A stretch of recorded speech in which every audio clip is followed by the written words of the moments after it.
Et donc, accepter ça, c'est adoucir cette voix. Faire de la place, être présente avec que, bah ouais, ça fait partie aussi de ma famille et j'en suis pas vraiment fière, franchement. Mais ça veut pas dire que moi, je suis comme ça et moi, j'ai choisi aussi une autre voie. Donc, je peux aussi choisir d'arrêter de me battre constamment et d'essayer de moi être le changement et de moi transmettre autre chose, par exemple, à mes futures générations, par exemple, comme mes enfants ou toutes les personnes, finalement, qui sont de mon entourage ou même avec les personnes avec qui je travaille. Hey, bienvenue dans le podcast Être audacieuse. Je suis Tiffany, coach de vie pour les femmes indépendantes et entrepreneurs. Je partage avec vous les outils pour vivre pleinement votre vie, vos choix, tout en gérant votre esprit et en vivant vos émotions. Allez, on embarque! Bonjour à tous, bienvenue dans ce nouvel épisode. Aujourd'hui, on va parler des autres, mais on va surtout parler de soi. On va parler de ce qu'on n'aime pas et de ce qui nous agace chez les autres, dans les relations qu'on a avec les autres. Et je vais pas vous donner des outils pour changer les gens. Je pense que si on savait comment changer les gens, ça ferait longtemps que tout le monde aurait cette petite potion magique qui n'existe pas selon moi. Par contre, ce que je vais vous amener à faire, c'est plutôt de faire un travail d'introspection personnelle pour essayer de comprendre finalement qu'est-ce qui vous insupporte chez les autres et qu'est-ce que ça peut vous apprendre de vous. Parce que souvent, ce qui nous embête des autres, c'est souvent le reflet de ce que l'on n'aime pas de nous-mêmes et ce qu'on n'accepte pas de nous-mêmes ou même de ce qu'on rejette. Et j'aime beaucoup cette analogie quand on parle du travail de miroir, parce que ce qu'on a du mal à regarder chez nous, en règle générale, on le voit très clairement chez les autres. On le voit beaucoup plus facilement chez les autres. Et c'est souvent ces petites choses qui nous agacent. Et ces petites choses qui nous agacent peuvent venir titiller la dualité qui est en vous, cette dualité entre votre zone de lumière, on va dire, et votre zone d'ombre qu'on a tous, parce qu'on a tous des côtés qui sont moins cool que d'autres.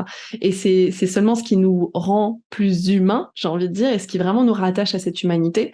Et si on observe avec compassion avec soi-même, mais avec les autres aussi, parce que quand on commence à apporter de la compassion avec soi-même, c'est beaucoup plus facile d'en avoir envers les autres. Donc on peut commencer à déceler les traits de caractère et ces comportements qui nous dérangent chez les autres. On peut voir peut-être quelque chose qu'on n'accepte pas de nous-mêmes et à quel point souvent c'est lié à ce qu'on rejette de nous-mêmes, ce qu'on ne veut pas voir.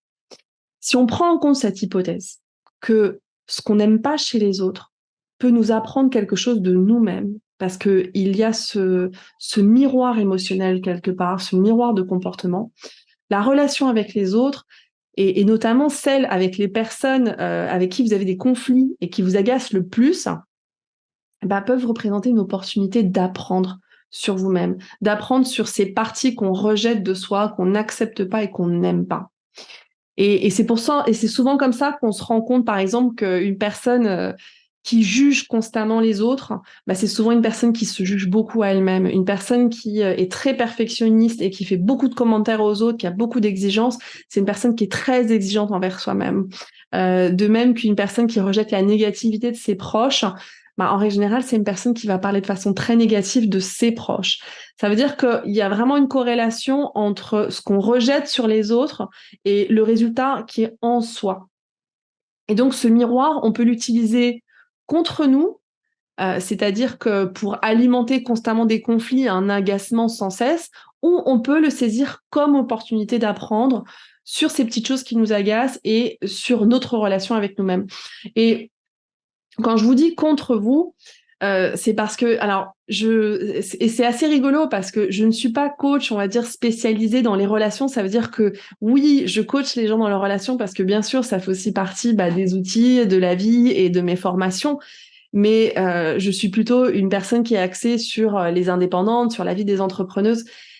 Mais pourtant, ces conversations sur les relations, c'est présent dans tous les coachings. C'est-à-dire que dans notre vie, on passe nos temps et on dépense beaucoup d'énergie à regarder ce que les autres ne font pas bien ou ce qu'on n'aime pas des autres, ce qu'ils ne devraient pas faire. On est constamment avec notre attention sur les autres. Et c'est pour ça que je dis que ce miroir, on peut l'utiliser contre nous ou pour nous. Parce que finalement, quand on passe notre temps à générer de la colère, de la frustration, de l'agacement, finalement, on est perdant parce que c'est vous qui passez un sale moment. Parce qu'en plus, en règle générale, on rumine pas mal sur les autres sans vraiment leur dire. C'est-à-dire qu'on va voir sa pote, on va voir son mec ou sa meuf ou quoi qu'est-ce, on dit mais attends, l'autre il m'a trop saoulé, cette histoire qu'il racontait, il me l'a dit 36 000 fois et en plus je suis pas d'accord, tu te rends compte de ce qu'il a dit, c'est hallucinant et c'est pas respectueux, ils ont pas de valeur mais je comprends pas pourquoi on est potes, je sais pas pourquoi c'est ma maman, je sais pas pourquoi c'est mon cousin ou quoi qu'est-ce. Et en fait finalement, on crée un environnement ultra négatif pour soi-même, non?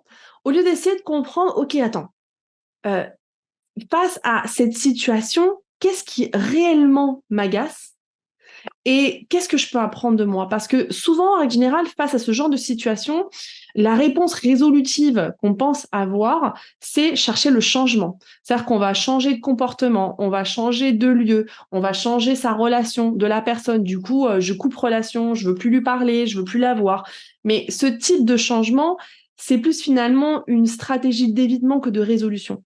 Et moi, ce que je vous propose dans cet épisode de podcast, c'est prendre la longue route. Alors, je sais que c'est pas fun. On veut toujours aller hyper vite et avoir la solution tout de suite.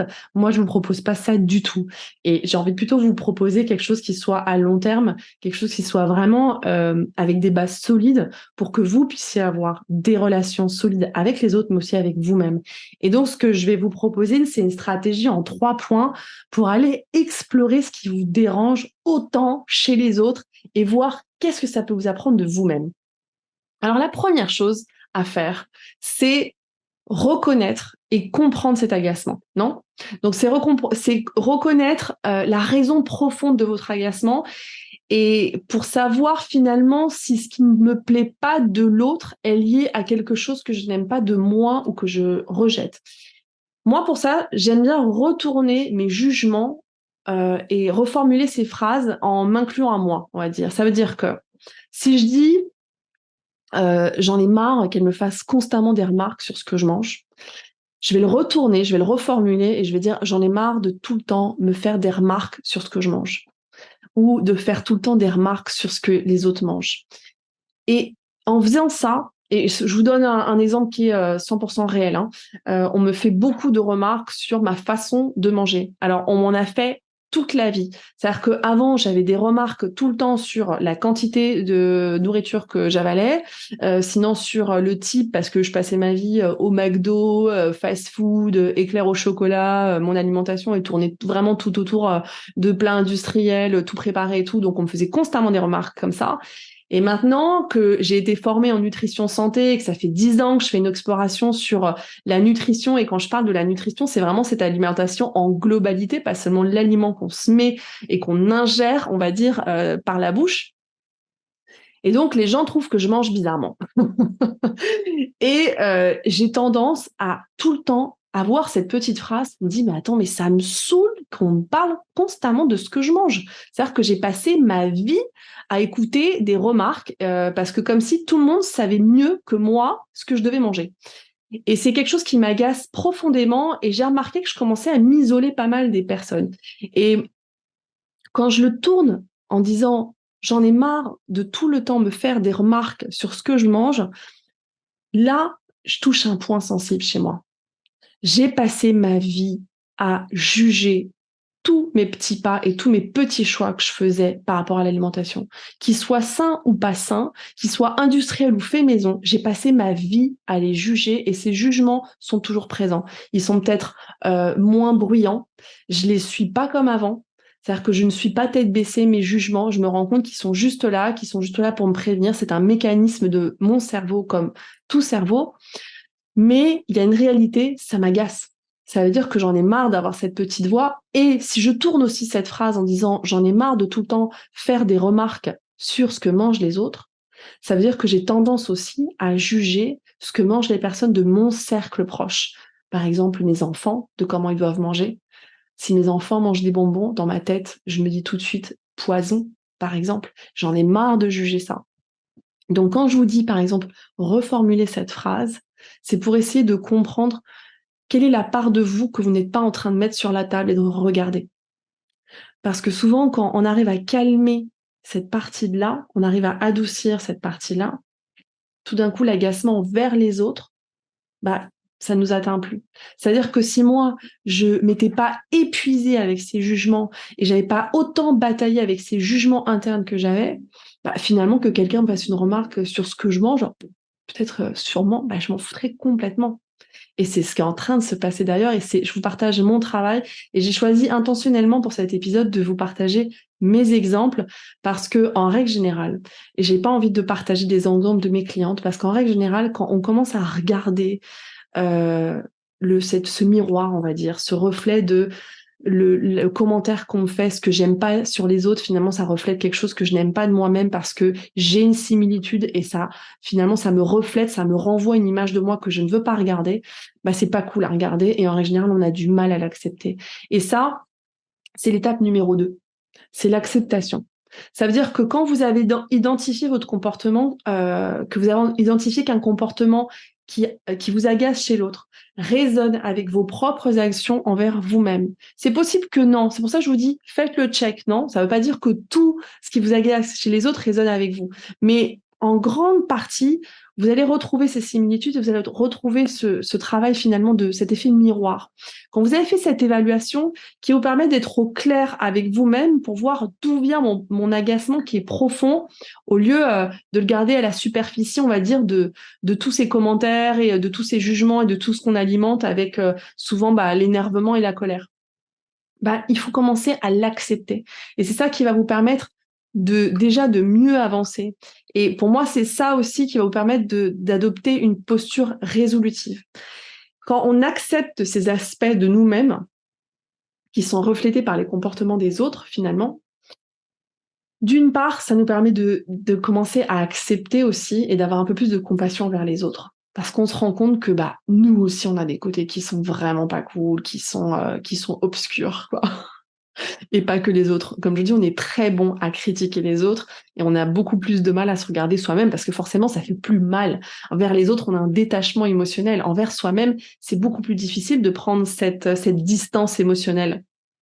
Donc, au lieu d'éviter, on va dire, ou de réagir de manière négative, parce que ça résout rien du tout et ça résout pas le problème, moi, ce que je veux dire, c'est que au contraire, faites preuve de courage et allez regarder vos propres ombres. Acceptez-les parce qu'elles sont là, parce qu'elles font partie de vous. Acceptez-vous avec votre grande authenticité. Acceptez que vous n'êtes pas parfait, acceptez que vous avez plein de défauts. Alors, cette phrase, on l'a dit souvent de façon très légère, mais je pense qu'on ne l'applique pas assez. On ne l'intègre pas assez que oui, on a des côtés qui sont vraiment sombres. On a des pensées qui peuvent nous générer de la honte, de la culpabilité. Ça fait aussi partie de nous parce qu'on a été des êtres, on a grandi autour soit d'un cercle familial peut-être qui avait des valeurs différentes ou dans un contexte social qui avait des valeurs qui ne correspondent pas forcément à la personne qu'on est aujourd'hui. Mais en l'occurrence, ces petites choses, elles font aussi partie de nous parce qu'on les a intégrées il y a un moment ou un autre. Et donc, ça ne veut pas dire qu'elles nous définissent, mais les rejeter, les cacher et les éviter, ça les fait pas disparaître et c'est souvent ça qui va réveiller cet agacement quand vous allez le voir chez les autres. Et donc, quand vous allez pouvoir vous accepter que ça fait aussi partie de vous, ça fait partie de la personne que vous êtes construite, même si ça définit pas la valeur que vous avez aujourd'hui et la voie que vous allez choisir aujourd'hui, ça fait quand même partie de vous. Et accepter au lieu de rejeter, ça va vous apprendre à faire ça va vous apprendre à faire preuve de compassion envers vous-même, comme je vous dis. Ça vous apprend à avoir de la compassion envers les autres. Et ce que ça va vous faire surtout, ça va vous éviter de réagir et d'alimenter ces conflits et ces jugements. C'est-à-dire que vous allez arrêter de dépenser autant d'énergie à parler des autres, à juger les autres, à avoir constamment cet agacement envers les autres. Et la troisième étape, donc la première étape, c'était comprendre, non? Prendre conscience et comprendre. La deuxième, c'était accepter finalement pour mieux avancer d'une façon plus harmonieuse quelque part, plus douce. Et la troisième étape, c'est être présente avec vos émotions, parce qu'il y a une réalité. Quand on est pleinement présent avec les émotions qui accompagnent ces comportements qui sont agaçants et qu'on n'aime pas et qui font vraiment pas, qui sont soit pas cool, où on a honte, ou même on se sent même parfois coupable de sentir ça ou de penser ça. Bah, il faut apprendre à être présent avec ses émotions. Sentir ses émotions, c'est seulement sentir cette vibration qui va circuler à travers votre corps. Si c'est la culpabilité, si c'est la honte, c'est super désagréable à sentir. Mais je veux dire, c'est une vibration. Et si vous la sentez, elle peut circuler. Et en circulant, vous pouvez aussi vous en défaire. Et ça, on a peur de ça, on pense que c'est perché ou quoi qu'est-ce, on oublie qu'on est des êtres, vibratoires, comme tout être sur cette planète aussi, et vos émotions sont là justement pour faire passer un message dans votre corps. Et on a tendance à y résister, alors que la résistance, ça crée de la tension déjà dans votre corps.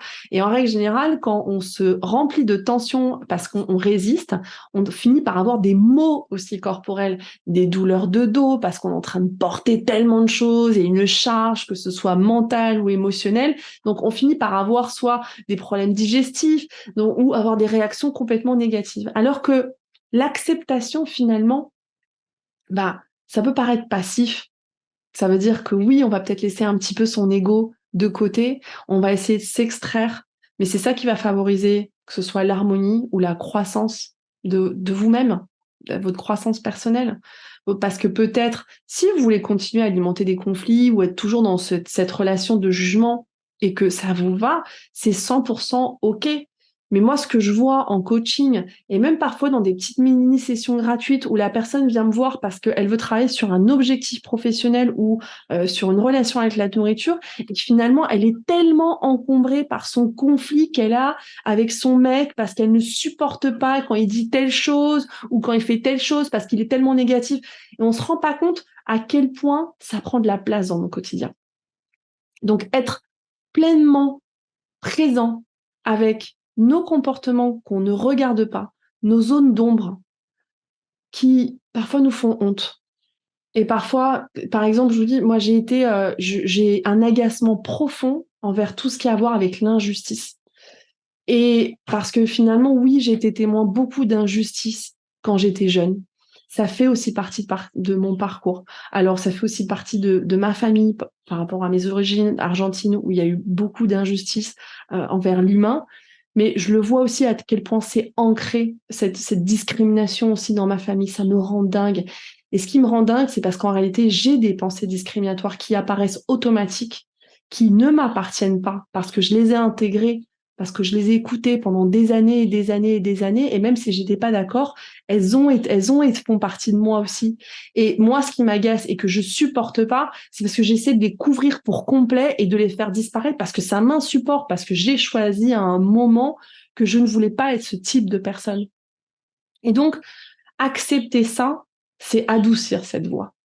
Faire de la place, être présente avec que, ça fait partie aussi de ma famille et j'en suis pas vraiment fière, franchement. Mais ça veut pas dire que moi, je suis comme ça et moi, j'ai choisi aussi une autre voie.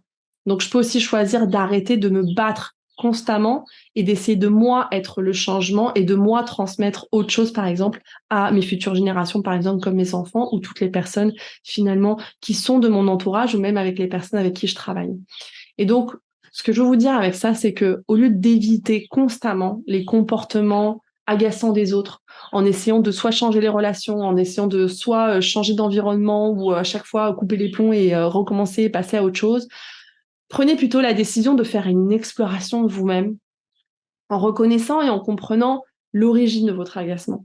Est-ce que c'est lié? Est-ce que ça reflète une partie d'ombre de moi, de ma vie ou de quelque chose qu'on m'a transmis, que je regarde pas, que j'accepte pas, que je n'aime pas de moi et que je ne veux surtout pas voir? Est-ce que je peux la faire revenir? Est-ce que je peux la remettre, on va dire, sur le devant de la scène pour pouvoir accepter qu'elle est là, pour pouvoir sentir toutes les émotions qui sont liées à ça? Et souvent, ça suffit pour laisser partir. Ça suffit pour s'en détacher. C'est-à-dire que oui, on peut changer ses comportements, oui, on peut pratiquer d'être une nouvelle version de soi-même, oui, on peut pratiquer de nouvelles croyances et c'est quelque chose sur lequel j'accompagne les personnes et que j'encourage aussi à faire. Mais souvent, l'acceptation, c'est suffisant. Parce que comme je vous dis, quand on met tout le temps de la tension sur les choses, En règle générale, c'est là où on met beaucoup d'importance et c'est là où ça réagit et du coup, ça crée énormément de tension et ça finit par bouillonner. Alors que si on laisse couler les choses, si on accepte avec compassion et authenticité qui on est, souvent c'est suffisant. Et la clé, elle réside dans cette acceptation de soi et ça va adoucir vos relations avec vous-même, avec les autres. Et ça va créer un propice beaucoup plus, ça va créer un environnement beaucoup plus propice finalement à votre épanouissement personnel. Et ça va vous permettre de pas dépenser autant d'énergie à tout le temps discuter sur ce qu'on dit et on fait les autres. Voilà, j'ai envie de vous partager ce petit épisode aujourd'hui et j'espère que ça vous servira. Vous n'hésitez pas à m'envoyer des commentaires ou des questions. J'adore recevoir vos retours. Pour moi, c'est avec ça finalement que aussi j'enrichis mon podcast et je crée les nouveaux épisodes. Donc n'hésitez pas à m'écrire, c'est toujours un énorme plaisir pour moi. On se parle la semaine prochaine. Mon podcast vous plaît ? Abonnez-vous pour ne manquer aucun épisode. Partagez-le avec vos proches et soutenez-moi en laissant un avis 5 étoiles sur la plateforme que vous utilisez. 1000 merci. Et si vous voulez bénéficier d'un accompagnement, je vous invite à vous rendre sur mon site internet tiffanyminquet.com. Vous pourrez réserver une session gratuite de coaching avec moi, mais vous trouverez aussi l'information sur mon programme pour les femmes entrepreneurs qui veulent lever leurs barrières limitantes pour atteindre leur objectif. Alors à très bientôt.